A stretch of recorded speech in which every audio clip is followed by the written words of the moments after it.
All right, we are back on the Andre Duke Show with Carter Smith. Carter, how we doing?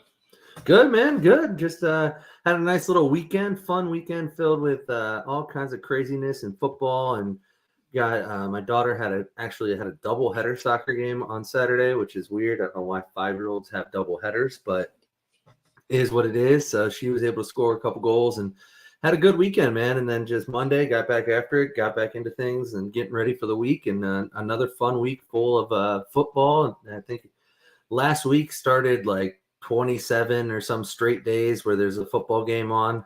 So there's football every single day now. So that's always fun. How about you, man? How you doing?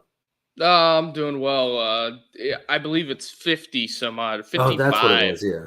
55 some odd days, but outside of that, doing well.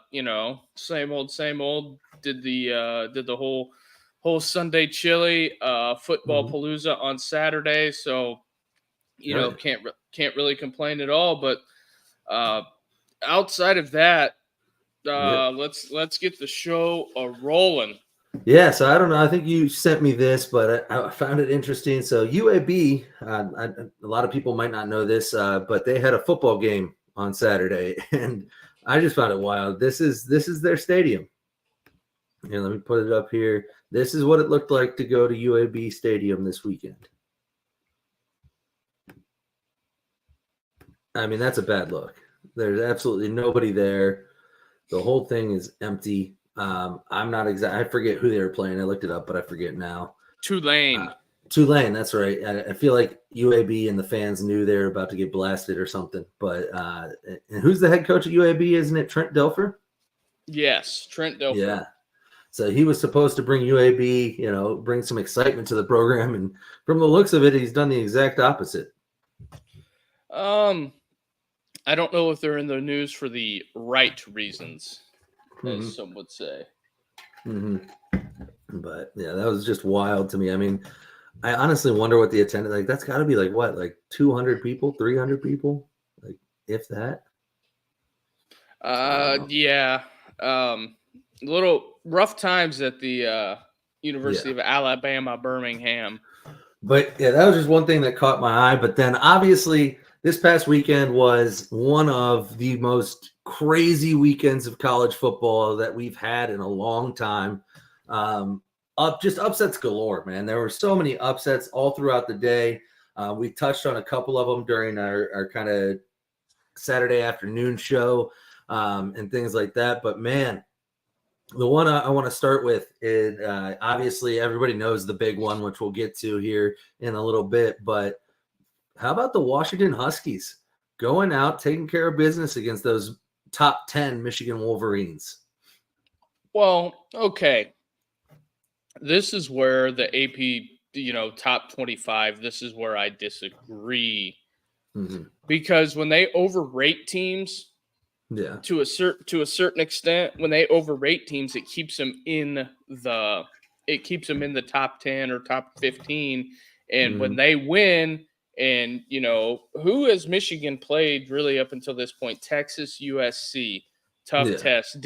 Almost lost to USC, almost lost to Minnesota.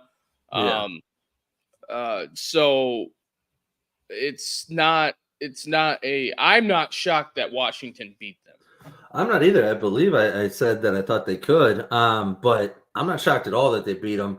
But I agree. I mean, this is just when you start so high early in the season in the AP poll and you keep winning, they don't have a reason to drop you very far. So you're going to stay up high. And then obviously the loss to Texas, they just assumed, well, Texas is probably one of the best teams in the country, so can't drop them too far for that. And then, but at the end of the day, Michigan is what we thought they were. I think they dropped all the way to the 20s or something like that in the newest AP poll. So obviously the AP even thought they were fraudulent when they had them in the top 10.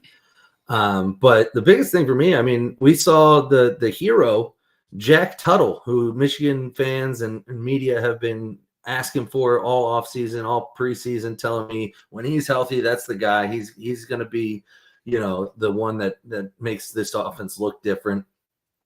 I mean, he did at times, but he went 10 of 18, 98 yards, a touchdown and a pick, 55 QBR. I mean, he didn't look that much better than Alex Orji or Davis Warren. I mean, a little bit, but ultimately that offense is still terrible. You ran 4.7 yards a carry, not bad. Donovan Edwards finally looked like a decent running back for the first time all year.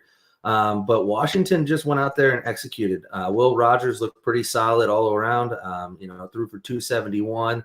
And they just went out and they beat them. They got their get back for the national title game, I guess. Obviously, totally different team up in Ann Arbor and in Washington with different coach and everything like that. But it was, I called that. And I think if you look at Michigan's schedule here, what do you think? They got Illinois in 2 weeks. They got a bye week this week, and then at Illinois. I think that's got to be a must-win for Sharon Moore, and it ain't going to be an easy task. Yeah, and then you got your rivalry game with Michigan State, so never know with that one. And then you got Oregon at Indiana. Finally get a little reprieve with Northwestern, and then obviously the Buckeyes. So on that schedule, they might lose. There are 4 losable games at least, and that's not including Michigan State. So yeah, they might lose 3 more. That might be dark times up there in Ann Arbor. Yeah, and I'm telling you, it was something to be seen up there. And Michigan fans, I think, are finally coming back to reality a little bit. We'll see, but yeah, it looks bad. That offense is just bad. That's what it comes down to. And then obviously we touched on it a little bit Saturday, but SMU upsetting the Louisville Cardinals 34-27. All in all, we talked about it, like I said, on Saturday, but Kevin Jennings looked pretty good. He ran for 113, passed for 281. Louisville, the offense looked okay. Obviously put up 27, but that defense just couldn't stop SMU. Yeah, SMU's got a lot of firepower, and I think they're just going to continue to get better as the seasons progress. I think SMU is going to be an underrated job here before too long, and Dabo and the boys in the ACC better be watching out for SMU. Yeah, absolutely. I think they have the resources to put together a competent program in this new landscape that is NIL. They kind of got in trouble and ruined their program by doing it before it was legal.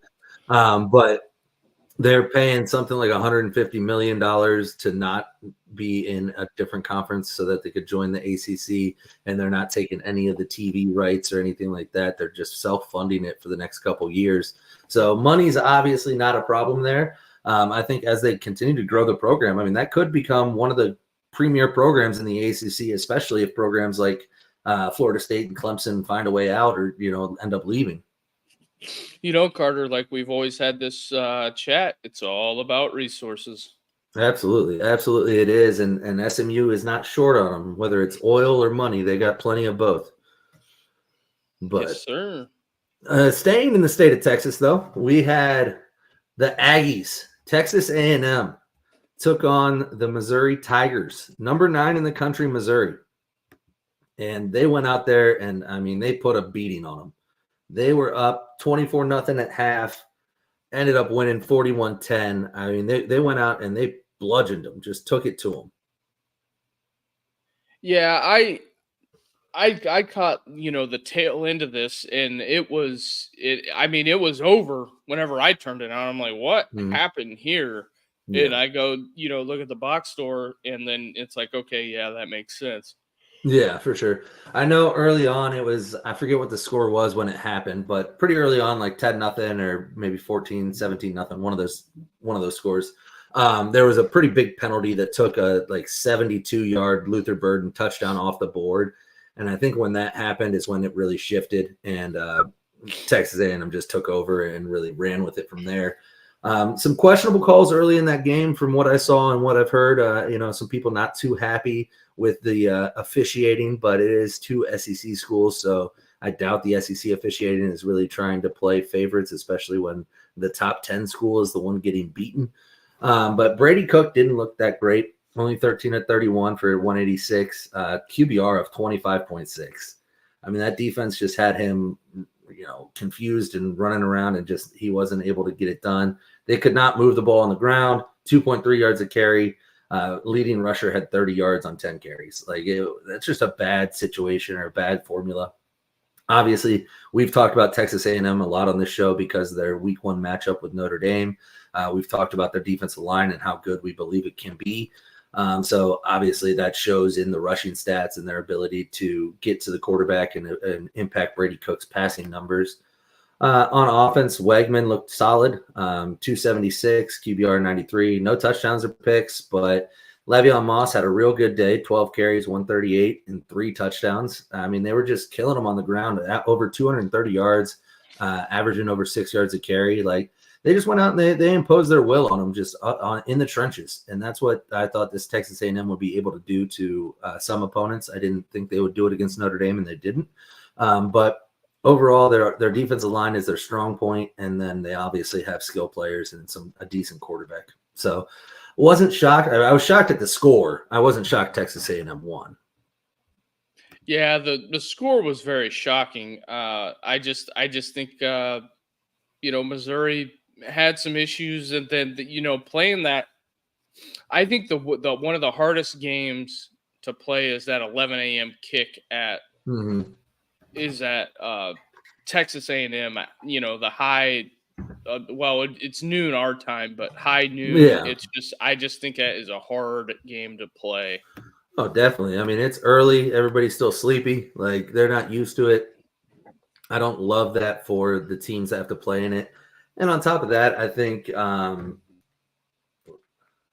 top of that, I think ultimately it's just not a good conducive environment. And normally I would think that would favor the home team. They're more used to it. The away team's coming in and has to adjust to a new environment and a new schedule and everything like that. And so it just not my favorite game time kickoff time, but it is what it is. You got to adjust, and obviously one of them did and one of them didn't. And Texas A&M gets a big win. Missouri, I thought Missouri had looked kind of fraudulent all year. I know they had struggled with some close games and some teams that I thought they should have beat better. But ultimately, I didn't think they'd go out and get beat like that. Yeah, Missouri back to the drawing board. They'll have to see if they can, to try to salvage the season to get back on, because I think the SEC, you can pick up one loss, and then as soon as you get that second loss, it's going to be harder for you to separate to make the playoff. Oh, absolutely. Just in my opinion, and the way they've been throwing L's around this weekend, there's a lot of do or die going on. Yeah. Oh, there's plenty of one-loss teams in the SEC right now, let me tell you. And it's the one-loss teams that come out of it and make it, without 2 losses are obviously going to be fighting for the SEC title and the bye.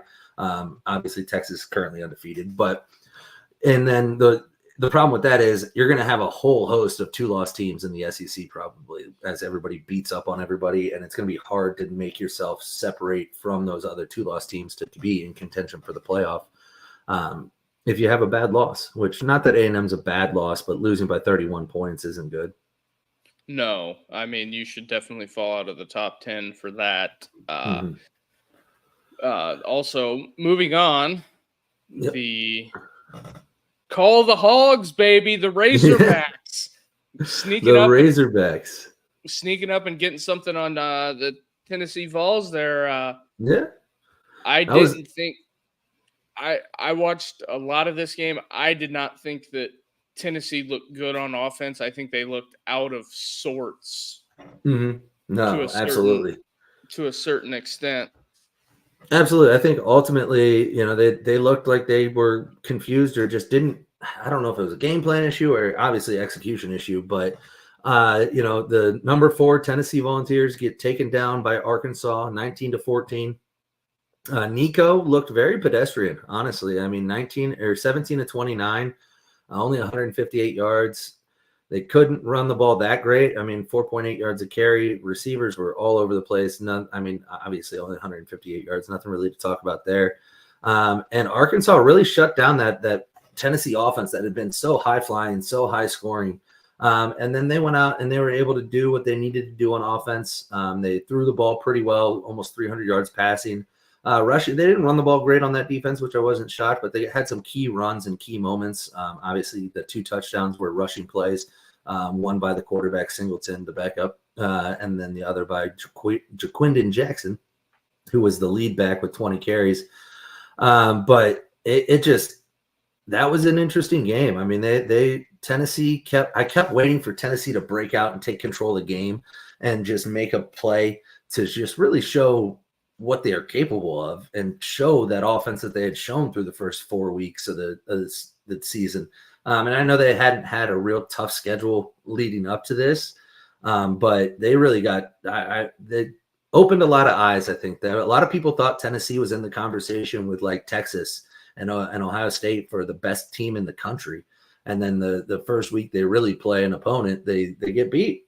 And so that just, it screams Tennessee to me. As somebody who's been following the SEC closely for a while, this is very Tennessee of them to do. Have all these highlights, have all these big wins, and then you finally play a decent defense, and look what happens. I think that game against Oklahoma did not help because I think Venables exposed some weaknesses. Absolutely. And I think, once you can pin Nico in the pocket and try to make him throw that 10 to 15 to 20-yard ball, I think and you close the windows down. I think it puts a lot of stress on him. And, I think Heupel did a really good job of play calling for the first 3 weeks of trying to not necessarily hide him, but not ask him to do something that is going to jeopardize the football because it is the most important asset that you got. So, yeah, I think they played a safe game plan in those first 3 weeks because they could, and they didn't want to put him in a situation that he wasn't ready for, and they didn't want to ask him to do too much. They just wanted him to go out there and play his game. And then when you get some of these more difficult opponents down the road, Oklahoma, Arkansas, he's going to have to make plays in order for you to win those games. And he did against Oklahoma. He had still struggled at times, but he made the plays necessary, but he just didn't get to make the plays against Arkansas. Good news for Tennessee is you got Florida this weekend at home, so that should be a nice little W there. And then you got to get right back to it with Alabama and Kentucky after that before Georgia and some of the bigger teams. Right. It's not the best couple of games for Tennessee, and you're playing the upstart Gators. So let's not count the Gators out. No, we can go ahead and count them out. Tennessee's going to win that game. The last couple, Florida's won 4 out of the last 5. So I think it matters. That's fine. But anyways, moving on, switching gears before we get back to the SEC, a little Big Ten football for you. Number 11, the USC Trojans take on the Minnesota Golden Gophers. And they go into Minneapolis, Minnesota, and they walk away with a big fat L.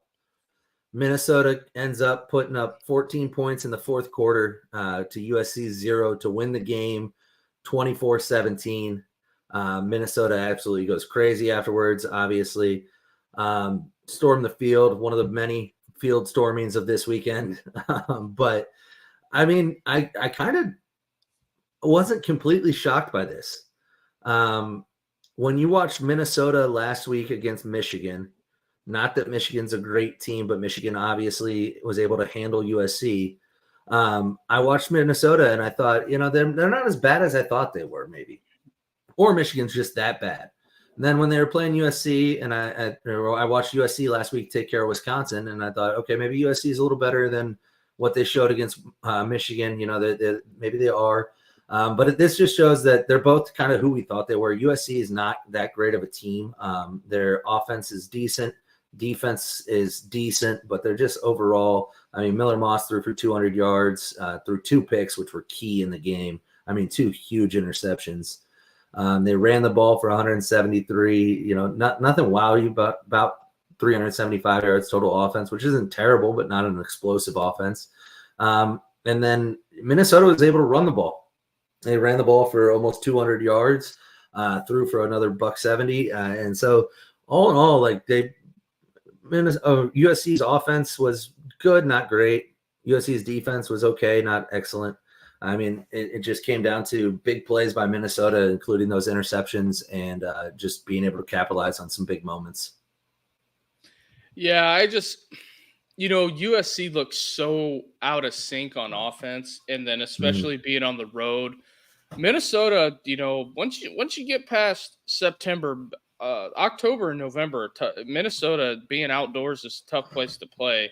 Anywhere in the Big Ten after, we'll just say September. You don't know what the weather is going to be like. It could be rain one week, and hell, in Minnesota it could even snow. So I just, whenever USC joined the Big Ten, I just said, okay, you want to take a bunch of Southern California kids to Minnesota, Wisconsin, East Lansing, Ann Arbor, Indiana in the back part of October, November. Okay, good luck with that one. Some of these kids have never seen snow in right.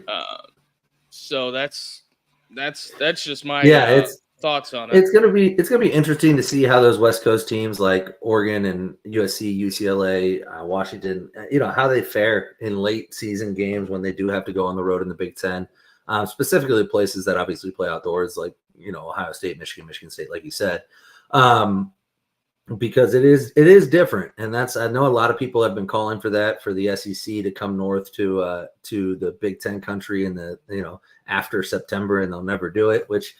Why would you? I wouldn't either. Like, fuck that. I don't want to go there.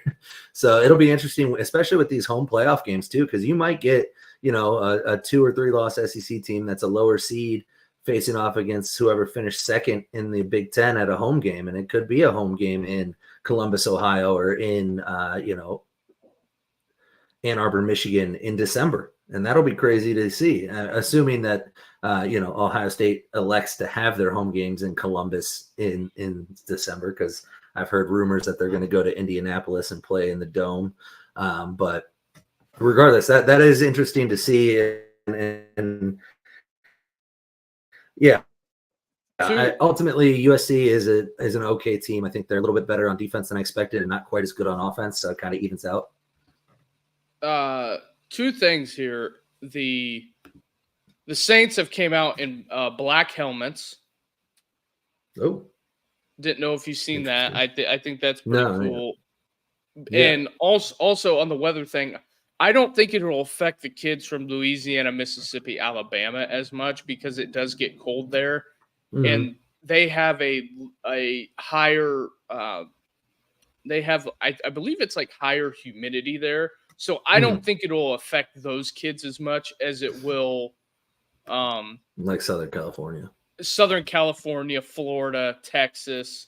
And, if you have anybody that's on staff that's been in cold weather, just whip out the Tiger Bomb and wear no sleeves and you'll figure it out. Yep, exactly. Exactly.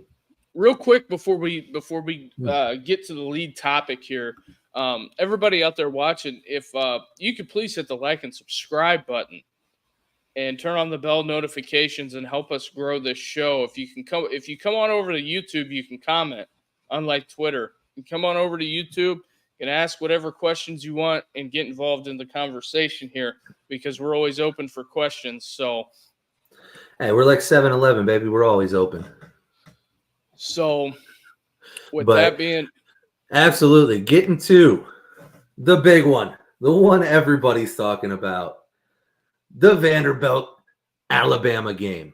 You had Alabama go into Vanderbilt, and I got a little clip for you before we jump into it. This is what Nick Saban had to say about going into Vanderbilt. Sorry if it'll load here.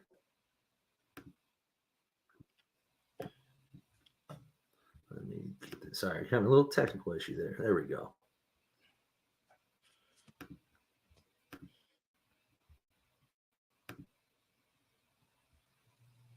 The only place you play in the SEC that's not hard to play is Vanderbilt. When you play at Vanderbilt, you have more fans there than they have, and that's no disrespect to them. It's just the truth. But and to quote Michael Jordan, Vanderbilt said, and I took that personally. Yeah. And so Vanderbilt comes out, and they absolutely stun the Tide, the Crimson Tide, 40-35. They beat the number 1 team in the country, and I mean, it was incredible. It was one of those moments, and I don't know if you saw. We'll talk a lot about it here in a minute, but I don't know if you saw the clip going around of Lane Kiffin. He's at his post-game press conference, and he's being asked a question, and he's watching the Alabama game on the TV across the room, and he goes, "Wait, how many timeouts does Bama have?" Oh, 18? Yeah, it's like it's just something that you don't see every day, man. No, and this is something that we've got to. There's layers to this, as people would say. For me, I think that the Alabama fan, this is a very, very stark reminder that you've got people keep receipts, and the Georgia fans, when you did nothing but heckle the Georgia fans all week, this is probably one of the worst losses in the program history. And I also do not discount that Vanderbilt and Chris Lee have a good program. It just has not translated into wins. And they go out and they get Diego Pavia and another fine a finite detail that a lot of people are not paying attention to, that they're overlooking. He brought Jerry Kill in. If that name sounds familiar, Jerry Kill was the head coach at Minnesota the last time they ever won anything of substance, and he quit Minnesota because they dirty balled some kids there. Yeah. And Jerry Kill ended up at New Mexico State, and Diego Pavia is 2-0 against the state of Alabama. He beat Auburn last year. He beat their ass last year, and he beat Alabama this year. Yeah. So to me, when you break it down and you look at, if you go look at the coaching staffs and where some guys were and some guys weren't, foreshadowing, wink, wink, go look. It's really not that shocking because really now the fans are all shocked. But did you look at the time of possession? Yeah, I was just about to get to that. Yeah. Alabama put up 35 points. And, I talked about this on the Saturday Night Live, just looking at it. And, Alabama put up 35 points on 17 minutes of possessing the football. Yeah. Is that not a crazier stat? You mean to tell me they scored 5 touchdowns? They scored 5 touchdowns in 17 minutes. Yeah, just under 18, I think. Yeah, that's wild. And so, I mean, that's crazy to me. The first thing that jumped out to me when I looked at, obviously I watched the game, but when I'm watching TV copy and when I'm watching the game, I'm watching the game. So I'm paying attention to what's happening, but I don't have a good idea of different things like that you see if you review the game, like 22 film and, stats and everything like that. So as a fan, I watched the game. I watched it twice now.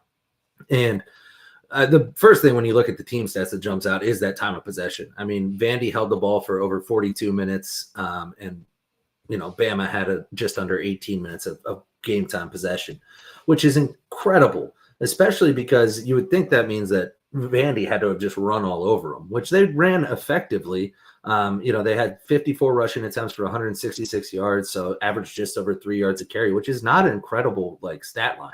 It's not like I would expect with having that lopsided side of time of possession. I would have expected a lot more rushing yards and a better per yard or per carry. And then, passing wise, they passed the ball all right. They threw for 252. Biggest thing for me is the first downs.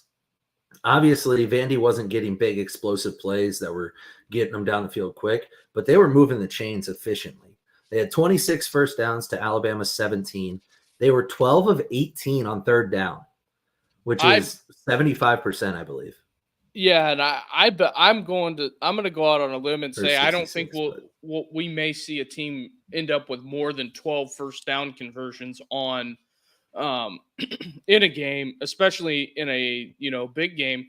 And this is a huge game for the program, for the people of Nashville. When it comes to Vanderbilt, a lot of people are dismissive towards it, but this was somebody that Clark Lee was coaching for it. He was coaching for the Biscuits, and he was going after it. And they put everything they had into it. And I just, I wouldn't be shocked if he gets another job after this, and he takes the whole band with him.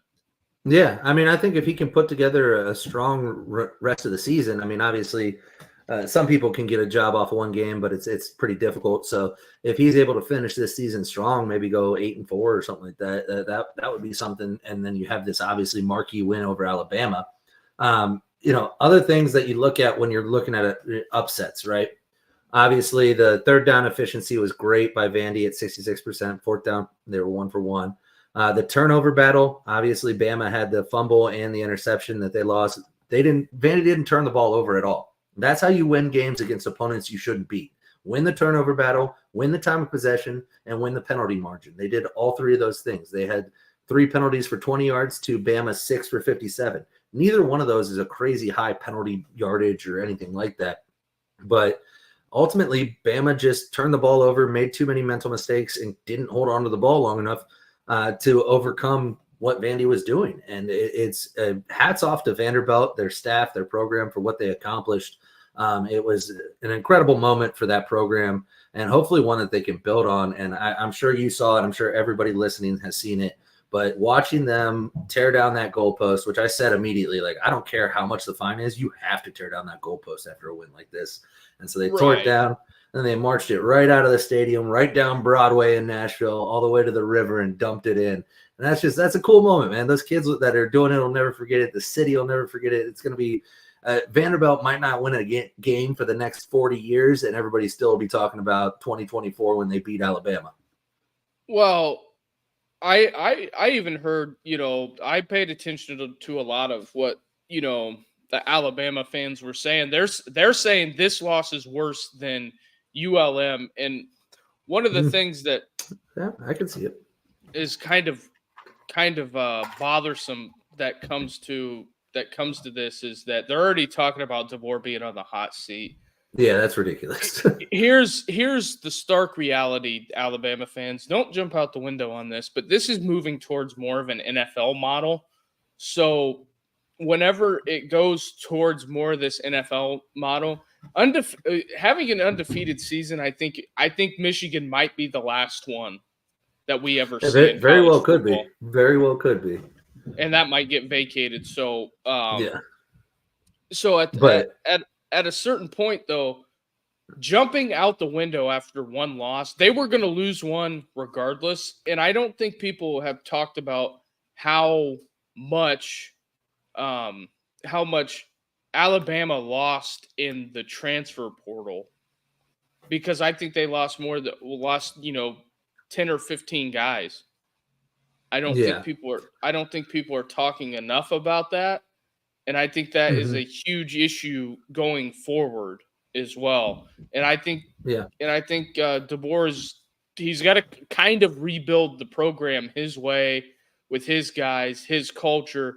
And the one thing is about this loss, they let him back in the game. They let Georgia back in the game. But one thing with this loss, the team is either going to come out and respond, and they go out there and they dog walk South Carolina like a normal Bama team should do, or they come out flat again. If they come out flat again, it might be trouble in paradise. Yeah, absolutely. And I think first of all, yeah, absolutely, hit the pause on the hot seat topic. Like he's not on the hot seat yet. I do think that it raises some valid questions about the culture and the program that he's building. And so part of that is what I'm about to show you right now. And this comes. Clint Lamb is the one that's narrating it, but I've seen this clip everywhere. I'm sure most people have too. But this is a problem if I'm Kalen Deboer. This is not something you want to see at the end of a game by one of your captains and one of your players here. And so let me just play it. We'll let him talk for a little bit, and then we'll get in. The most concerning part of all of it is Malachi Moore. And it's not him in particular. It is the fact that you had a captain on the football team have such little respect for the defensive coordinator. First of all, he does the cheap shot, which it was a cheap shot after the play on the Vandy quarterback when he got in the first down. He shoved his head in the ground.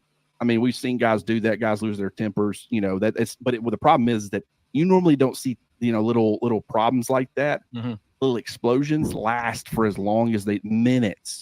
With Malachi Moore, he stayed in that zone. He's kicking footballs. He's walking over. He's going crazy. He's throwing his mouth. So that's just a tidbit of what he had to say. If you guys want to hear the rest, go check him out. I think he does an excellent job. But Malachi Moore and his outburst at the end of the game, and he goes on to talk about it, and I didn't show the full clip because I don't want to take up too much time, but he does these things, right? Like shoving the quarterback's head into the ground. Okay, I see people get mad at the end of games and do stupid shit. Like, I don't know if you watched last night's Sunday Night Football game, but as the game ends, George Pickens rips the guy down by his face mask after the final whistle. And it's like, dude, you're just being a sore loser. Like, I've seen people do that. That doesn't bother me as much. It's stupid. You shouldn't do it, and he should have been flagged for it.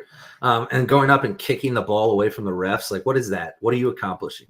But then when he throws his mouth guard and is just throwing an absolute tantrum, like a little toddler, like literally my 2-year-old throws tantrums like that, and I ignore him. And that's what everybody should have done. And then they try to take him out of the game, and he tells his replacement to go back to the sideline. The defensive coordinator walks almost all the way to midfield to talk to him and to get him out. And he tells him basically, fuck off, I'm not coming out. And so he has to retreat. I mean, it's just the level of disrespect and lack of maturity that he showed in that moment. I don't know if you have to suspend the guy. I think that's not a bad idea. At least suspend him a game or something like that. But this team needs to see you come down on him with something. And I don't know the kid at all. I don't know his history. I don't know his background. He might be a great kid, and this is just an outlier moment. I don't know. But what I do know is the rest of that locker room saw everything he just did. And if you just let it slide, nobody's going to respect you anymore. And so you have to come down on him, and you have to fix this culture, because this could erode the culture that Nick Saban built in less than a year. Okay. Just with what I think will happen, Nick Saban still has an office at Alabama, right? I believe so. I don't know how often he's there with all his ESPN obligations, but he has one. You don't think that he may walk down the hallway to the player facility and say, "Hey, let me talk to you," and it's a concerning thing. It's a concerning thing to me that says that this kid's a fifth-year senior, and all of the people coming out and defending this. Nah, I'm not. That's inexcusable. You're a fifth-year senior, but this is what has been created in the NIL era, because you can't tell these fucking kids anything because they don't listen and they just hop in the portal and leave. That's what happens when you give 18 to 21 to 23-year-olds $200,000-$300,000. The only thing this kid did, he made Kalen Womack and he made Kalen Deboer look kind of like dickheads.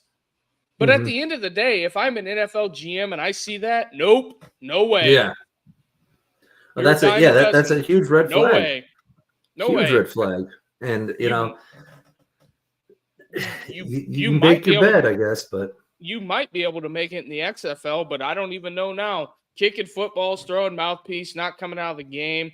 I mean, I did see he released the statement, but I'm trying to take the blunt of this for us, because there'll be some people that will have some reservations if you completely unload on this topic. I'm just saying that that's inexcusable. Do I think that there will be some punishment? And I believe so. I believe that they're not going to, the coaching staff is not going to let this stand. But then again, you lost a lot of kids in the portal. So what are you going to do? You're not really forced with many options. That's true. That's true. Yeah. I mean, it is what it is. I haven't read his statement yet, but he, whatever he said, I'm sure he takes it, accepts responsibility for his actions, apologizes to teammates, all that crap. Which is great. Good for him. I mean, take responsibility. But there is two sides of the story. But I'm sure someone had a word with him at some point. Oh, absolutely. I'm sure Deboer already has. And but the problem is, and this is kind of what he was talking about in that clip there. If you watch the whole clip, is that it's fine if Deboer has a conversation with the kid. That's fine. And if Deboer knows him and knows his character and knows that this is just an outburst that was not indicative of who he is as a player in person, then you can handle that behind closed doors. But you still have to do something that in front of the team that shows that this type of behavior is not accepted. Because otherwise, kids are just going to be like, oh, I can just do whatever I want and he'll just talk to me. Like you don't necessarily have to suspend him for games or anything, but you got to do something. And Saban, Urban, everybody had different ways of handling this, whether it's, extra effort after practice where you have to run sprints and workouts and things like that. Or, Saban used to have people that clean the locker room or clean the weight room or whatever. There's all kinds of different ways to, discipline the kid without suspending him if that's not what you think you should do. But, those ways are becoming less and less the more that the regulations get implemented and you can't do things. But at the end of the day, something needs to change. Otherwise, that's going to completely tear down Saban's culture. Side note, since when did Domino's start making macaroni and cheese? Or am I just out of the loop? I had no idea they had macaroni and cheese, to be honest with you. That sounds gross. But yeah, I'm not really at a loss. Saban, everything was built upon one thing, and a lot of the Malachi Moore defenders came and said nobody loves the Tide more than him. Well, loving the Tide, and then Kane Womack said at the press conference that that he was one of the team leaders that backed the coaching staff. So,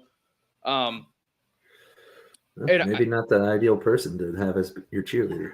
But the other side of the coin is that maybe it was just an outburst, and they could, have a calm conversation with him. But don't think that, when he comes up for media availability, that this isn't going to be asked of him or talked to, or somebody's going to talk to him about this. So we've got to, as Alabama's got to do a little damage control and, a little rough around the edges. And also Monday Night Football has fell into the NBC trap, and they are showing Taylor Swift. For anybody watching. Of course they have. Football. Shocker. That's shocking, I got to tell you. But anyways, enough about Alabama being stunned. But one last thing. Yeah, go ahead. One last thing that I will say on that topic. How they come out against South Carolina is going to tell you how the season goes, because if they come out flat and play another close game, they have to win. South Carolina is a must win. And it's got to be in convincing fashion, or the fans are not, like, it's going to be turned up to 11. Yeah, I agree completely. So that's that. Yep, absolutely. So other than the number one team in the country going down to an unranked Vanderbilt, we had a thriller in the late night window. I think it was a 10:30 kickoff. They had College Game Day out there in Bear territory, and the Miami Hurricanes came back. They were once trailing 35-10 at one point in the third quarter, I believe it was, down 25 points. They scored the final 21 points of the game in the fourth quarter and they scored 21 points in the fourth quarter to win. Ended up winning 39-38 over the Cal Bears. What are your thoughts on that one? How did you take that win?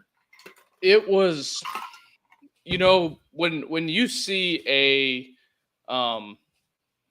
like a train coming down the track and you see it from afar.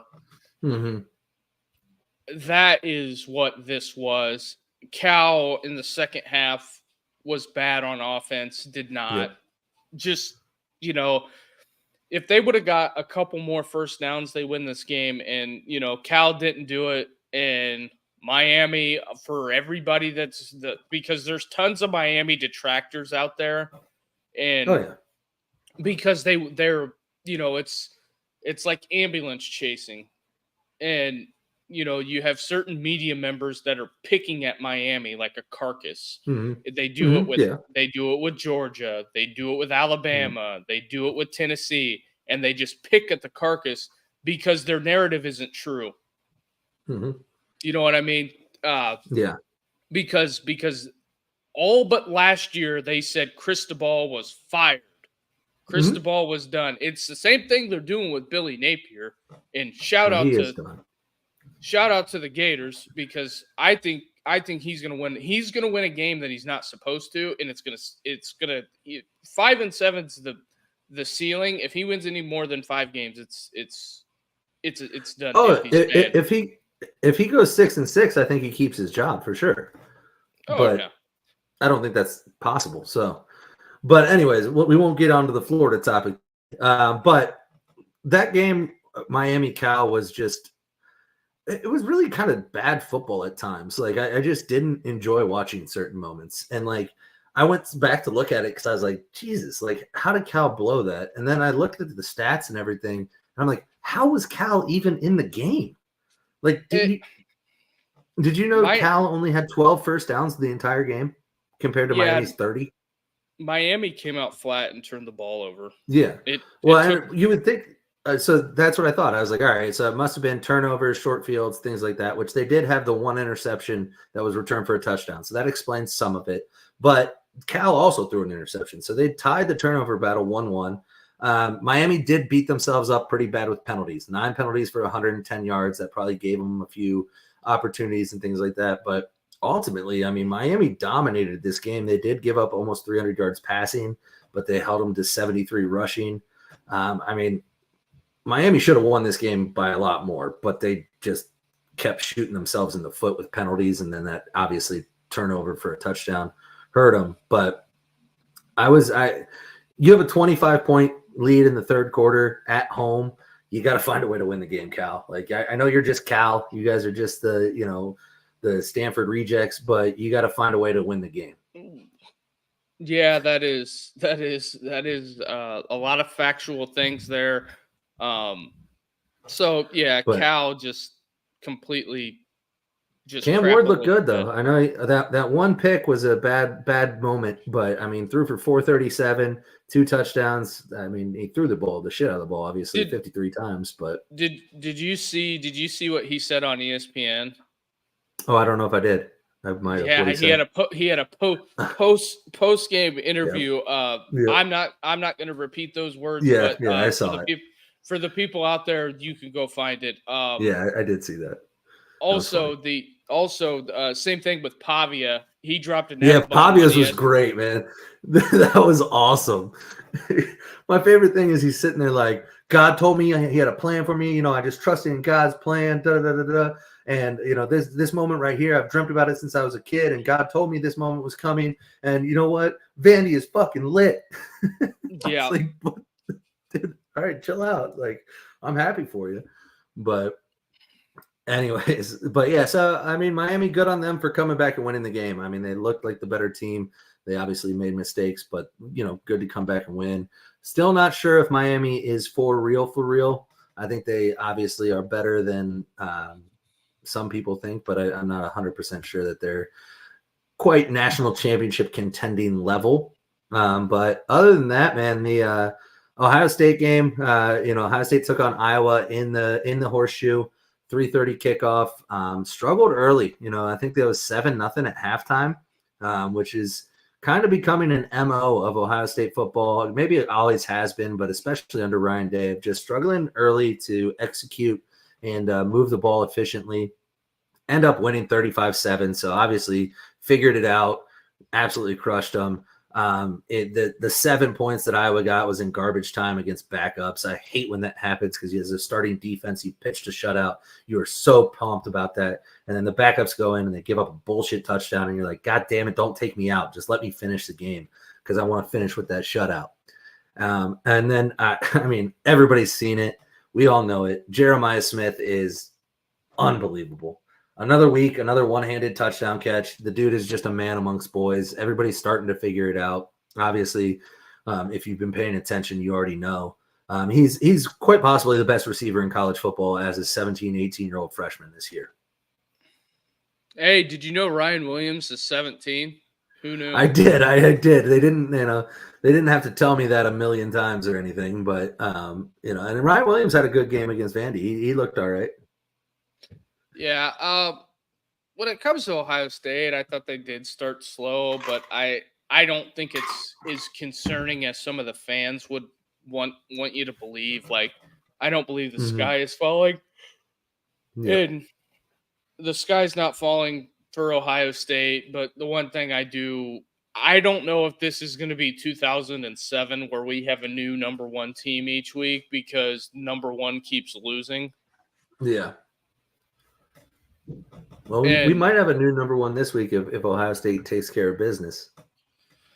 In Texas has Oklahoma this week. This is probably the single biggest weekend in college football. So yeah, and even if Texas beats Oklahoma, I mean, if it's a close game with Oklahoma, and let's say Ohio State goes out and routs number 3 Oregon, I mean, might consider putting Ohio State over Texas.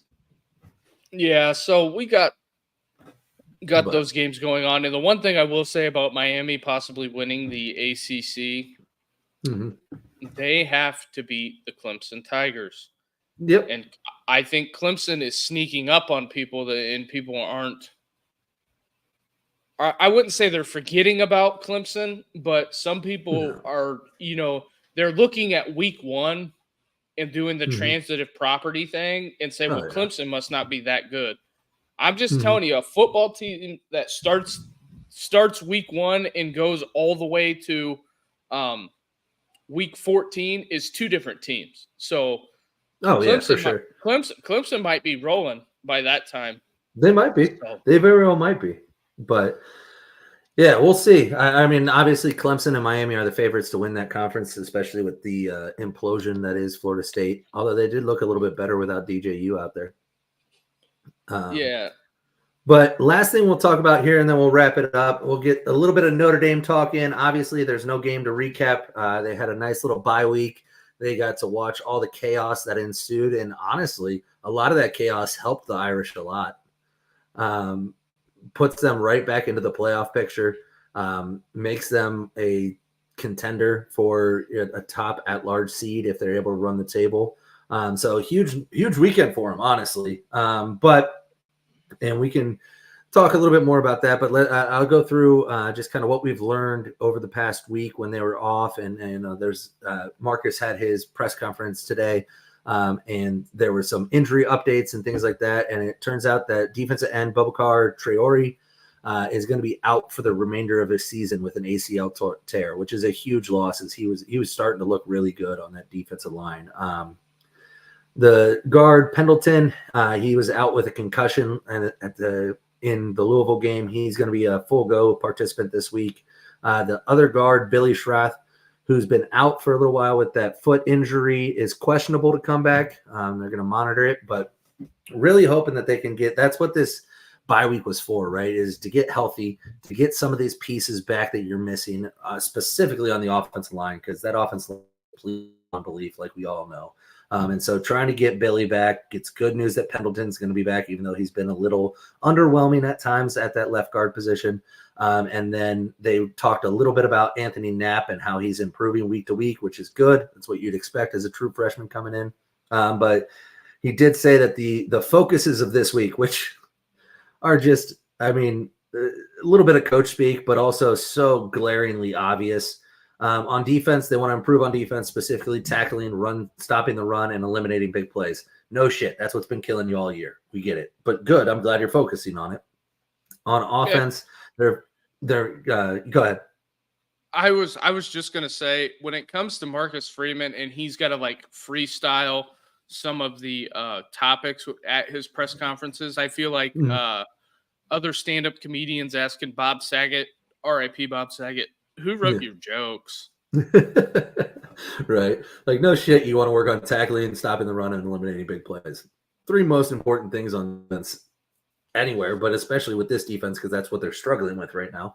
But that's good. That's what you should focus on. There's the things you're struggling with. So I can't get mad at them for it, but it's just so obvious. On offense, same thing. 3 things that you would expect: turnovers, because they had a lot of turnovers in the Louisville game, penalties, and then the passing game, which is not one that you would expect him to really mention. But I know they did talk about working on the passing game this past week, which is important. Riley Leonard, like I not to beat a dead horse, but he hasn't looked good in the throw game. He's been very mediocre, very pedestrian.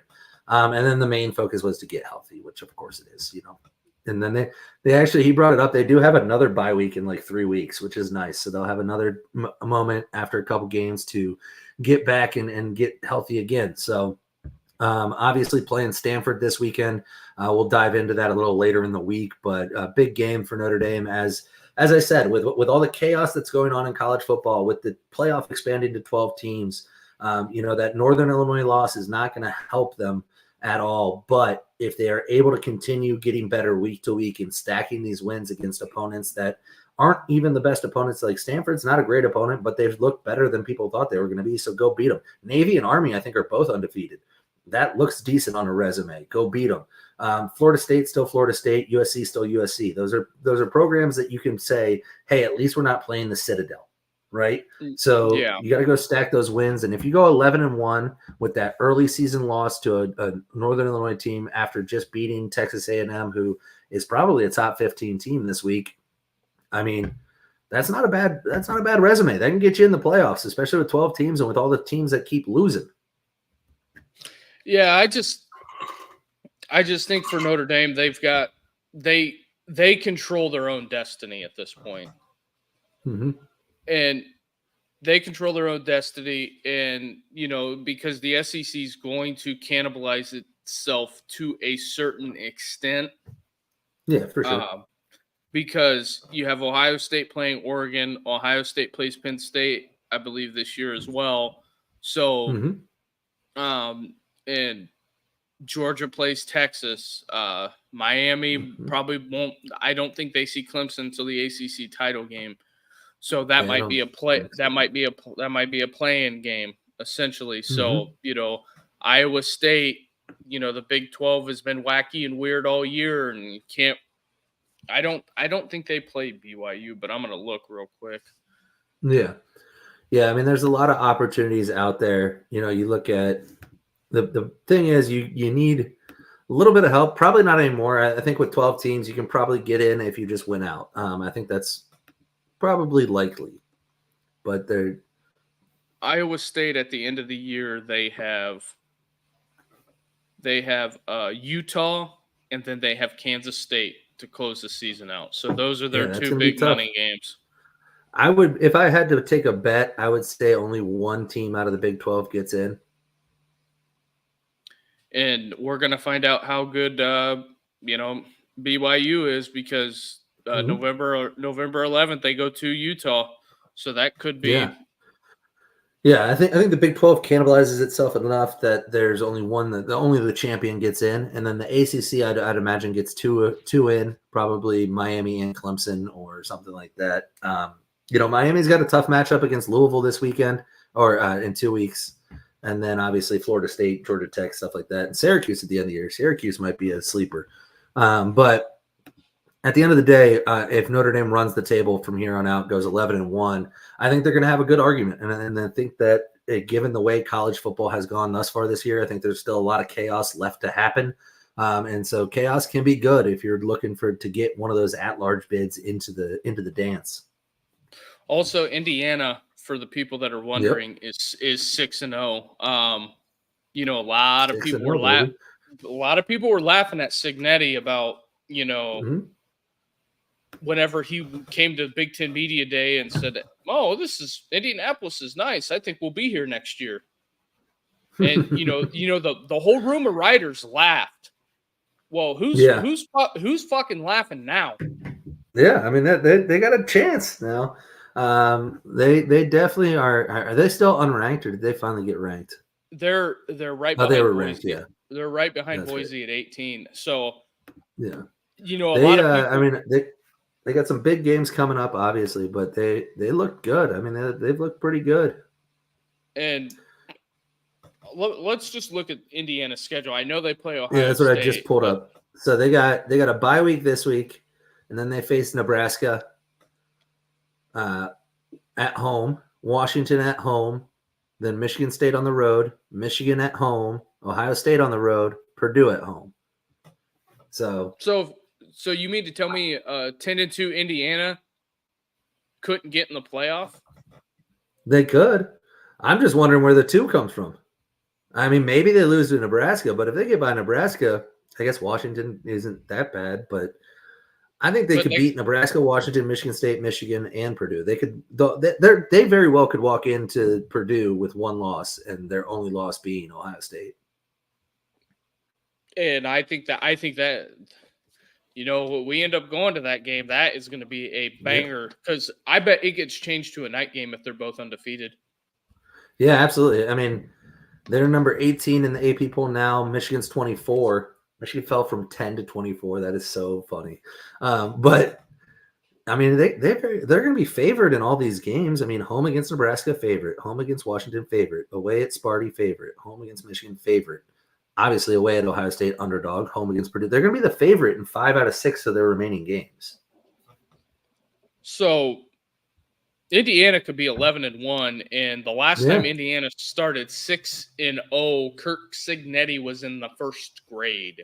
So Jesus, yeah, that'd be wild because 11-1 will put them right in the conversation for a Big Ten title game, depending obviously on Oregon and what they do and some of the other teams like Penn State. But assuming that Ohio State is in the conversation at 12-0 or 11-1. Then you're going to have Oregon with a loss, Penn State with a loss, and Indiana with a loss. That'll be interesting. Could get very interesting in the Big Ten to see. I think you'll probably get 5 SEC schools, or 4 SEC schools, 4 Big Ten schools, 2 ACC schools. That puts you at 10. Then the 1 Big 12 and the 1 Group of 5. That'll be your 12 if I had to make a guess today. Where does Notre Dame fall in that? Well, or yeah, I guess if Notre Dame steals one of the either ACC or Big Ten spots, I guess is where they would fit in there. Just depends on how the rankings shake out with those conferences, but I think you're pretty confident that ESPN is going to make sure the SEC gets 4 in. Yeah, we'll have to see how it's going moving forward. And program alert: tomorrow we are back. We're going every day this week. This is the biggest week of football all year. We're going every day this week except Sunday. We'll be back tomorrow with Richie. Carter's going to be producing the show from behind the scenes, and we're going to see what we got rolling tomorrow. With that being said, everybody out there watching on Twitter, come on over to YouTube, join the conversation, hit the like and subscribe button, turn on the bell notifications. We're going to be live, and then also we do a little pregame show on Saturday, go for about 45 minutes. And then if you get another alert live after our pregame show on Saturday, if something like that happens, that means something major happened, like Alabama goes down to Vanderbilt. So we shall see. Carter, I got nothing else. Yeah, man, that's it. Everybody enjoy the rest of Monday Night Football, and well, Duke will be back. I'll be behind the scenes because I'll be with my kids, but I'll be producing tomorrow night, and we'll have Richie himself on there taking over for me for a day. All right. With that being said, everybody enjoy the evening. We'll catch you tomorrow.